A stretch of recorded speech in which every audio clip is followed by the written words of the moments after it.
Generally speaking, yes. All the vital statistics in Los Angeles, just use that as a barometer of the nation's supply chain, look great. Cargo is flowing smoothly, and there is capacity available as the market picks up, which we project it will again in 2024. Overall, global trade is down about 5%. Here in the U.S., imports are down about 18%. So some of the entanglements we witnessed during the pandemic have been worked out. A lot of thought went into it, but also eased by that lower volume. Gives us a chance to kind of catch our breath and fix some of the things that needed work. What does holiday shipping look like right now, and what does that tell us about the direction of the economy? Yeah, compared to years past, Jess, even in recent memory, inventory levels across the nation look good. In-store fulfillment centers themselves also look good as far as getting the products that we want when we order them or go to the store. At the Port of Los Angeles, we've seen 4 consecutive months of year-on-year gains. Steady improvement, trying to fuel that U.S. economy. And what we hear from the retailers, we had a good Thanksgiving weekend from Black Friday through Cyber Monday, about an 8% uptick. And those experts are calling for about a 3 to 4% gain in overall holiday sales when everything is said and done. So we here on Global Wall Street have been hearing about a recession for 18 months that hasn't really shown up. What do you see in your data? What do your customers tell you? We don't. And if you keep talking about it, you could probably talk yourself into it, as you both have seen for a long time. But by technical standards and the definition, we had a recession last year, Q1 and Q2, with GDP declines in that first and second quarter. Since then, the numbers are all over the board, unlike what we've witnessed in recent memory. But the jobs report, easing inflation. We think that interest rates have peaked now, and with 8.7 million jobs open around the country, although off their highs, still a lot for that U.S. economy to fuel in servicing those of us who are buying and going out for experiential plans with our family and friends. What lingering issues still haven't been resolved yet from COVID when it does come to those supply chains? The interconnectivity, the dependencies that we all have on each other. In our business, Jess, there are about 12 nodes in the supply chain that have an impact of what we do at the ports, yet we're so visible. So drawing people together for better collaboration, absolutely key. We cannot work in silos. Second, this information sharing concept that we pioneered almost a decade ago has to become mainstream.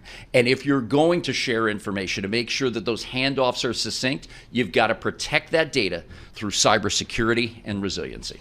All right, Map Go, which was just critical during the pandemic when we were talking about the supply chain. You can filter it to see the ships at port all around the world, including Los Angeles and Long Beach. You guys look pretty good there. I mean, it's a wholly different story than what it was, at the peak of the supply chain issue. Talk to us about when stuff gets into your port.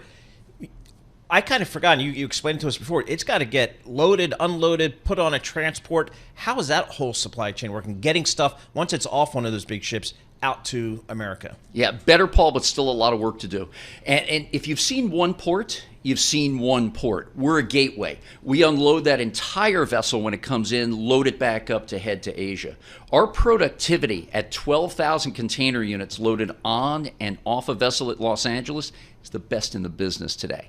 But that cargo has to move off that terminal tarmac. And with the benefit of history, that's what slowed us down the most during COVID. Cargo was sitting at the port. Some used it as a warehouse because they were buying their goods just in case, not necessarily just in time. But all the vitals today look great. If we can get that cargo off the port property in 2 to 4 days by rail and truck, then you're really starting to see the capacity gains that we all look for. When it comes to inflation, everyone talks about obviously goods versus services. Do you have a gauge whenever it comes to shipping to tell us what exactly that looks like when it comes to the difference between those two and how that obviously impacts inflation? Yeah, big topic today, Jess, supply versus demand and capacity. Right now, we've got the liner shipping companies who are based in Asia and Europe bringing in new capacity, larger ships, more fuel efficient, more clean for the environment. And those purchases were made with a cycle time of about 3.5, 4 years. We're starting to see that tonnage come in as global trade has moderated and in some cases declined. So you've got excess capacity, lower demand. Prices are in the favor of the American importer and exporter this coming year. So, Gene, you guys at your port have a great view on China. So much of that trade comes into your port from China. It's a direct route. What's your view of what are you seeing from China and the activity coming out of China in terms of trade? Yeah, on the business side, many of the folks that we deal with are talking about a China plus one strategy, not putting all your eggs in one basket. The geopolitical issues scare a lot of people, make them nervous, but also just good business practice says, I got to be able to move my sourcing out a little bit. Similar to when I lived in China during SARS, 20 years ago. A lot of the same discussion. So we are seeing growth in Southeast and South Asia. The Port of Los Angeles, year-end 2022, about 57% of all of its cargo emanated from or was destined to China. We'll close this year at about 53% of our business with China. Okay. So it's moved down a little bit, but has not fallen off a cliff like some had imagined. What about Europe? Europe, very small percentage. Our theater is the Trans-Pacific. Second market is the west coast of South America with respect to perishable fruits and vegetables. That's really our strong point. About 3 to 4% of all the products that we move in and out emanate from Europe. More natural trade lane is across the Atlantic to the East Coast and Gulf Coast ports of the U.S. So when the West Coast ports were having some challenges with productivity, I remember you coming in here saying some shippers were even going to take the extra cost and maybe go through the Panama Canal and go to the eastern ports like, Savannah or New York or whatever, New Orleans. Have you got that business back? Because we were just mentioning off air, I just saw a photo of a gazillion ships trying to get in and out of the Panama Canal because it's low water level. So that's not an option anymore, is it really? Now, issues are popping up left and right, and now we're just a little more attuned to them in the supply chain with so many eyes on the system. We completed a 13-month contract negotiation with our dock workers back in the summertime. Since that contract was ratified, we've seen about 4.5 to 5 points of market share come back to the west coast of the U.S.